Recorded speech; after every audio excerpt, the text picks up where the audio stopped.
So let's get into deferred sales trust. So talk to us about the strategy that you provide to investors so they don't get totally dinged and honestly lose millions and millions of dollars. Yeah, before getting to that, Kim, we watched a bunch of interviews you've done in the past, and we did research for the show before this show, and I felt that explanation for what is a trust was kind of maybe not focused on a lot. So let's talk about that, because there's a lot of different entities you can use to do business in, to own properties, to do whatever. You talked about a C corp, there's a S corp, there's LLCs, there's LPs, there's LLPs, there's trusts. There's a lot of these different entities and structures can be used to hold properties and do transactions and so on. We're talking about particularly a deferred sales trust, which is some form of a trust. So why don't we talk about the entity itself and the structure itself briefly? Yeah, so there's three types of trusts, generally speaking. There's thousands of different trusts. There's really three major types. Okay, there's irrevocable, there's revocable, and there's business trust. Okay, we have a 1.0 version and a 2.0 version.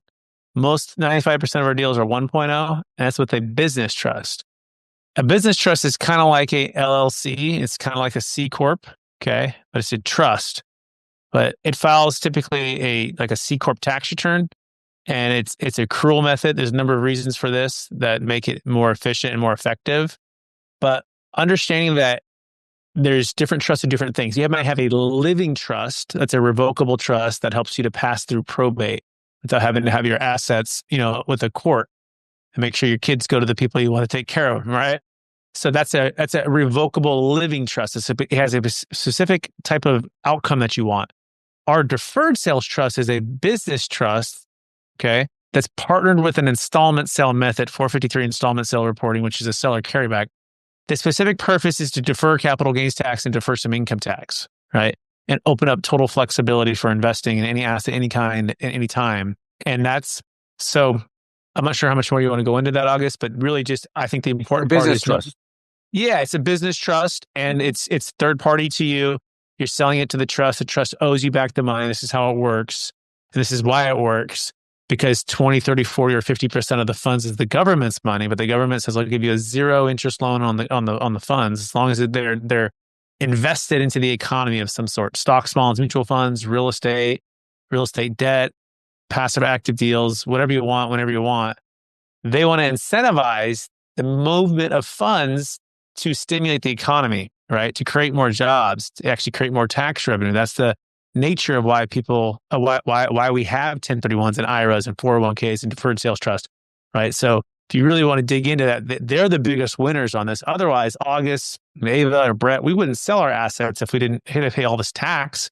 We would just maybe just hold on to them, and that stagnates the economy. That stagnates the ability for people to add value to properties and all of the other things that are associated with why we want commerce to happen. Yeah, absolutely. Can you just break it down just so the viewers can fully understand what DST is?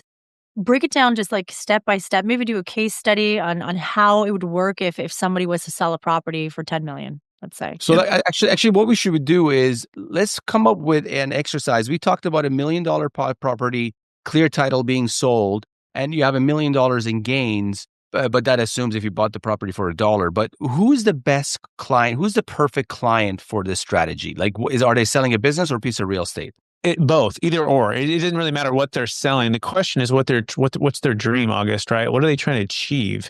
And I would say that 99% of our clients are trying to achieve what's called truly passive income. And so let me define that for a second. Truly passive income is what we call Kenny Chesney sitting on the beach, no shoes, no shirt, no problem. And maybe they're in Naples with you guys, right, on the most beautiful beach, a guitar in hand. That hat, the glasses, no shirt on. You know the song he's talking about, right? Okay. And he's a country singer, so no shirt, no problem. Yeah, you got it. She's rocking, right? And so he's not even thinking about the passive income that's flowing in. No time, no toilets, no trash, no termites that he's having to trade, no stress for the durable, consistent income. Okay. So the first step for everyone is to define what is that truly passive income number for you? Is it 10,000, 20, 30, 40, 50,000 per month for you and your family?